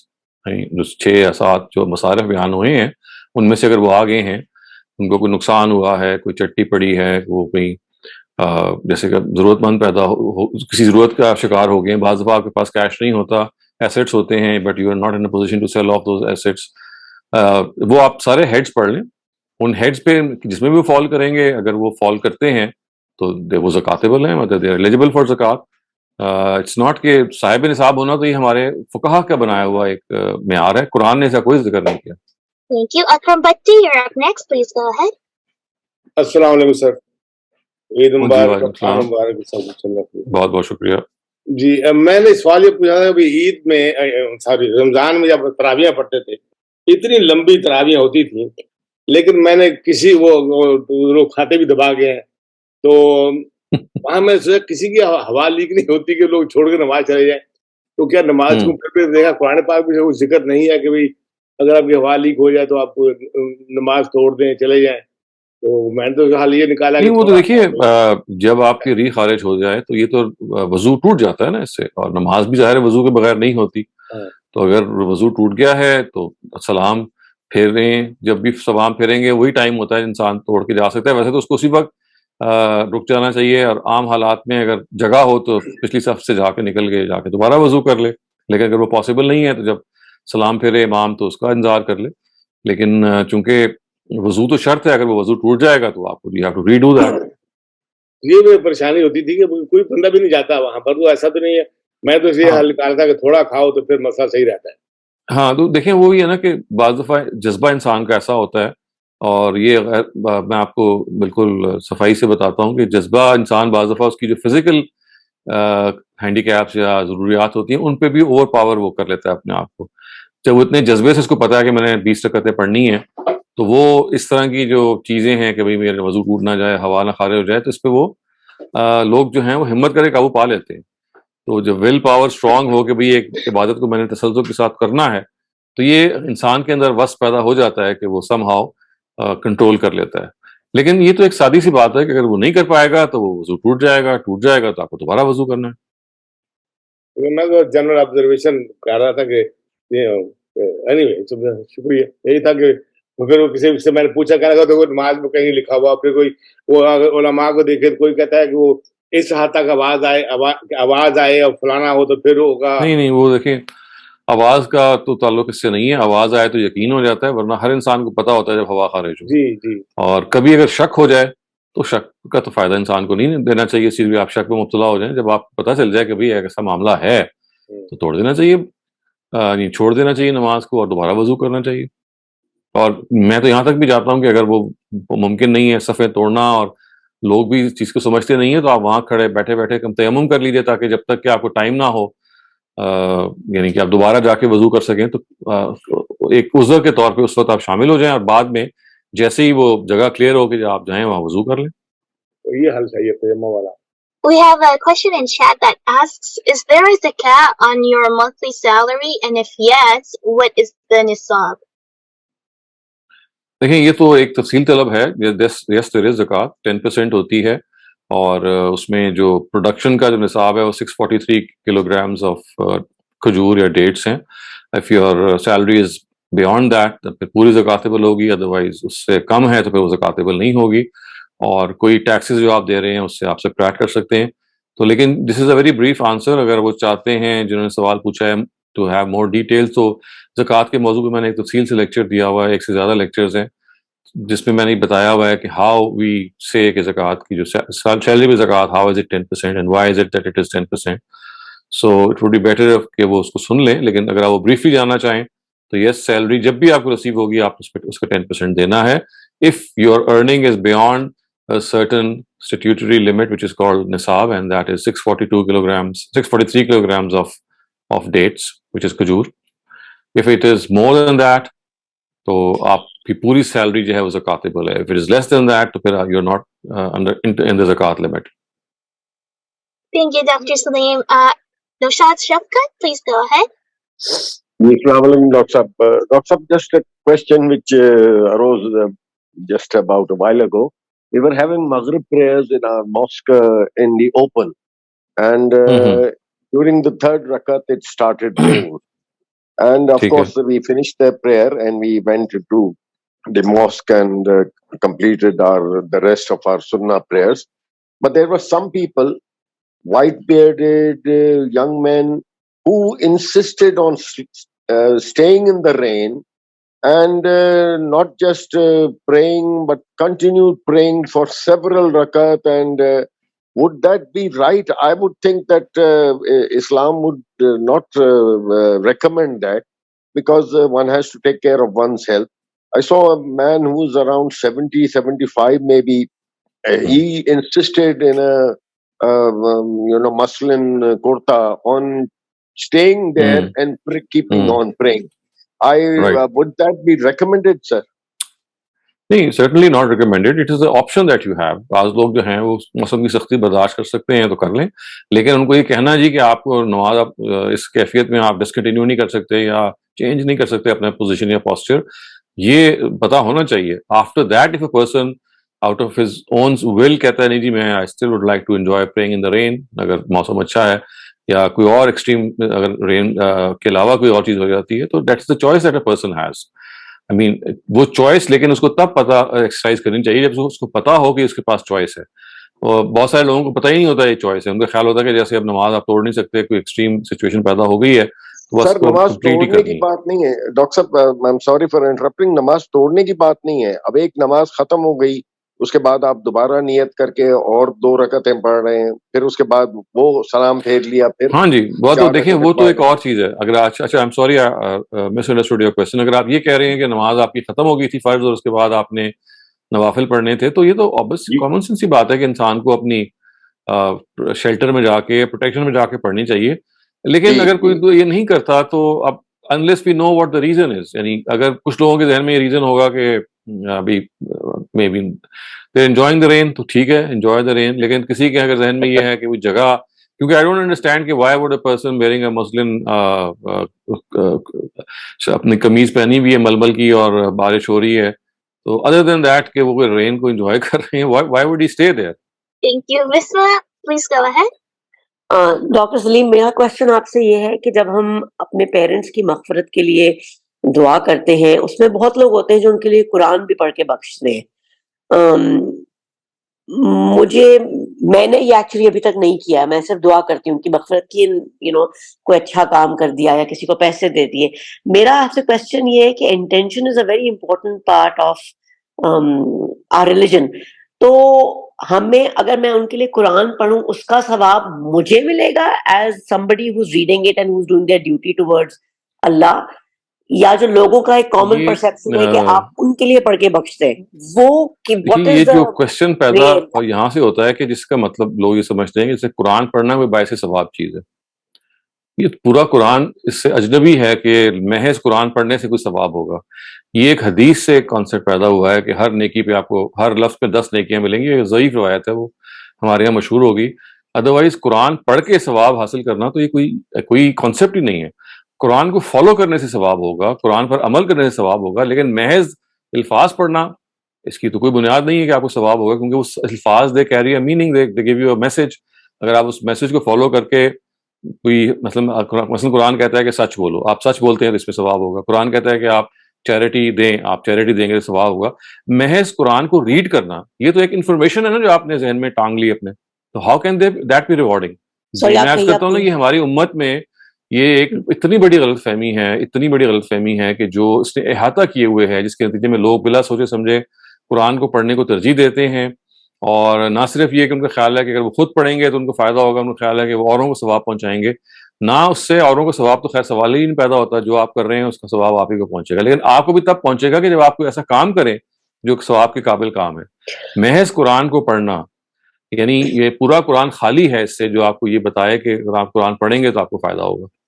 میں نے جیسے عرض کیا, ایک حدیث سے یہ کانسیپٹ پیدا ہوا ہے کہ ہر نیکی پہ, ہر لفظ پہ 10 نیکیاں ملتی ہیں. وہ روایت بالکل ضعیف روایت ہے, نبی صلی اللہ علیہ وسلم سے وہ بالکل استناد سے ثابت نہیں ہے. لیکن ہمارے یہاں ضعیف روایتیں مشہور ہو جاتی ہیں. اب لوگ اس کو سامنے رکھ کے کہتے ہیں کہ اچھا الف لام میم کو 30 نیکیاں اگر ملیں گی تو آپ آگے پڑھنا شروع کر دیں, اور ہر لفظ پہ آپ کو 10 نیکیاں مل رہی ہیں. یہ کوئی روایت نہیں ہے. قرآن مجید کے کانسیپٹ سے یہ سمجھ میں آتی ہے, قرآن کے اپنے پیغام سے, کہ محض قرآن کو پڑھنا کوئی ثواب کا کام نہیں ہے. قرآن پر عمل کرنا, قرآن کو فالو کرنا یا قرآن کے مطابق زندگی گزارنا, یہ تو کوئی باعث چیز ثواب ہو سکتی ہے. ورنہ تو what you are doing is you are just absorbing an piece of information. یعنی اللہ میاں نے کہا, قرآن آپ نے پڑھا کہ اللہ میاں ایک ہیں, آپ نے کہا اللہ میاں ایک ہیں. بھائی اصل چیز ایک ہے نہیں ہے, ایک ماننا, اس پر عمل کرنا, اس کے تقاضوں کو پورا کرنا. یہ جو ہے نا انفارمیشن آف دا قرآن اپنے مائنڈ میں جمع کر لینا, this is just a piece of information that you have gathered. The next step is going to earn you reward, and that next step is to change yourself in accordance what you have read. So that is my question. یہ intention کسی مطلب میرا confusion یہ تھا کیونکہ a lot of people وہ یہ کرتے ہیں, میں نے یہ نہیں کیا ہے. مجھے اس چیز کا ایک مطلب گلٹ بھی تھا because میرے پیرنٹس کو گئے ہوئے بہت عرصہ ہو گیا ہے. اور میرا کوشچن آپ سے یہ بھی تھا کہ یہ چیز پوائنٹ آؤٹ کرنا کسی کو, از اٹ رانگ؟ بیکاز لوگوں کے اس چیز پہ اتنے فکسڈ نوشنز ہیں کہ آپ کو یہ بھی محسوس ہوتا ہے کہ آپ ہرٹ کریں گے لوگوں کے سینٹیمنٹس کو. میں عرض کروں نا کہ پہلی چیز تو یہ نا کہ آپ خود آپ کا کانسیپٹ کلیئر ہونا چاہیے. جب once you are clear in this concept, تو پھر always pick and choose your audience regarding conveying such concept. Not everyone is in a position nor is in the proper frame کہ اس طرح کی وہ آپ سے بات سمجھ سکیں, کیونکہ ایک ایج اولڈ کانسیپٹ جو انسان کے ذہن میں سمائے ہوئے ہوتے ہیں, لوگ they are not willing to part from them. اس وجہ سے وہ لوگ کہ جو ریزننگ کی بنیاد پہ سمجھ کی بنیاد پہ گفتگو کر سکتے ہیں ان سے آپ ضروری بات کریں, لیکن 90% لوگ آج کل ایسے نہیں ہیں انفارچونیٹلی. مذہبی ذہن زیادہ تر وہ ہے جس کا ذہن بند ہو چکا ہوا ہے, and you are not even a position to discuss things. اس وجہ سے اگر آپ نے پہلے تو اپنا کانسیپٹ کلیئر کر لیں, اس پہ عمل اور اسی کے مطابق زندگی گزاریں, لیکن if you want to convey that to some other person that you have to be very careful کہ who to talk to and who not to talk to. Because یہاں تو مطلب ہر جگہ جو قرآن کی محفلیں بھی ہو رہی ہوتی ہیں لوگوں کے فوت ہونے کے بعد, وہ تو they don't make sense at all, because آپ عربی میں پڑھ رہے ہیں نا, آپ کو سمجھ آ رہا ہے. دا کانسیپٹ واز کہ آپ جو زبان سمجھ آتی ہے اس میں پڑھیں, مجھے عربی نہیں آتی تو انگلش اور اردو میں, but this is a very very fixed notion in Islam. So man we go ahead. اسلام میں نہیں ہے یہ, اصل میں لوگوں کی مس انڈرسٹینڈنگز ہیں جو ہمارے ہاں بہت زیادہ انفلٹریٹ کر گئی ہیں, وہ ان کو آہستہ آہستہ ہمیں ختم کرنا ہے. تو Islam has never said these things, has never stood for these things. انگریزی میں بھی اگر آپ قرآن پڑھ لیں گے, کس طرح آپ کیا کریں؟ آپ کو کوئی قرآن خوانی پہ لوگ بلاتے ہیں, کرتے ہیں کسی کے, دیکھیے اگر آپ نے آپ کا کوئی ایسا رشتہ داروں میں ہے, دوستوں میں, آپ چلے جائیں, لیکن قرآن پڑھنا تو ضروری نہیں ہے. آپ وہاں چلے جائیں, آخر میں دعا ہوگی, آپ دعا کر لیں اس کے لیے جس جو ڈیڈ ڈپارٹڈ ہے. You can just participate in the dua. Okay, thank you. Dr. Salim, related to that question about Quran, someone is asking, what about if people who say that you have to memorize Quran? یہ تو I mean memorization is an effort which the Prophet undertook, and he said that's great, be rewarding, کیونکہ آپ قرآن جب اپنے سینے میں رکھیں گے تو you will be always in a position to recall what the Quran has said and to follow that. تو ایک حافظ جو نرا حافظ ہے اور اس کو پتہ ہی نہیں ہے کہ اس نے حفظ کیا ہے, is like a person who is totally alien to the message of the Quran. تو مجھے بھی کہا گیا کہ ایک حافظ کا یا حفظ کرنے کا اجر ہے, تو اسی پہلو سے کہا گیا ہے کہ جب وہ حفظ کریں گے تو قرآن آپ کے سینے میں ہوگا. You are always going to follow what it says. The message that it carries is always going to be at the forefront. وہ اس پہلو سے. لیکن وہ ایسا حافظ کہ اس کے سینے میں قرآن ہے لیکن نہ اس کو پتا ہے کہ وہ قرآن کیا ہے, وہ اس کے لیے کیا پیغام رکھتا ہے. How can he be a person who is going to be rewarded? یعنی محض یاد کر لینا یا محض پڑھ لینا یہ کیسے ریوارڈنگ ہو سکتا ہے؟ یعنی ایک کتاب ایسی ہے کہ جس کا ایک مقصد ہے, اس کا ایک آبجیکٹو ہے, تو آپ وہ آبجیکٹو اگر آپ پورا نہیں کر رہے تو how can you expect that reward? Nashad Shafkat, in the meantime, please go ahead.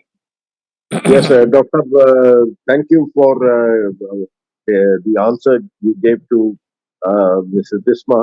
Could you please tell me the hadith, where is it quoted about reading the Quran, the one word giving you 10 blessings? یہ آپ کو بہت مل جائے گی. آپ اس کو ذرا سا گوگل میں ٹائپ کریں گے تو اس میں آپ کو مل جائے گی کہ ہر لفظ کے لیے 10 نیکیاں ہیں. اگر آپ الف لام میم پڑھیں گے تو الف پہ 10 الگ ملیں گی, لام پہ الگ اور میم پہ الگ ملیں گی. آپ ٹائپ کریں گوگل میں and that is the first entry that's going to come up. یہ ضعیف کس طرح سے ہے, میں یہ پوچھنا چاہتا ہوں. ضعیف اس طرح سے ہے کہ نبی صلی اللہ علیہ وسلم سے ثابت نہیں ہے, یہ ایک کمزور روایت ہے. The Prophet never uttered these words and they have been wrongly ascribed to him. Right, sir. Thank you. Okay, so Said's question is there one correct pronunciation of salam? Is there one correct pronunciation of salam? Salam or salam it all depends. السلام علیکم is جو قرآن مجید میں آیا وہ السلام علیکم ہے. اس کو جب آپ تھوڑا تخفیف کر کے بولتے ہیں, تخفیف کا مطلب ہے ریڈیوس کر کے بولتے ہیں, تو آپ سلام بھی کہہ سکتے ہیں. تو that is like a reduction of the original. اصل ورڈ تو السلام علیکم ہے, لیکن بعض دفعہ انسان صرف سلام کہہ دیتا ہے. تو قرآن میں سلام بھی استعمال ہوا ہے, السلام بھی استعمال ہوا ہے, دونوں استعمال ہوئے ہیں.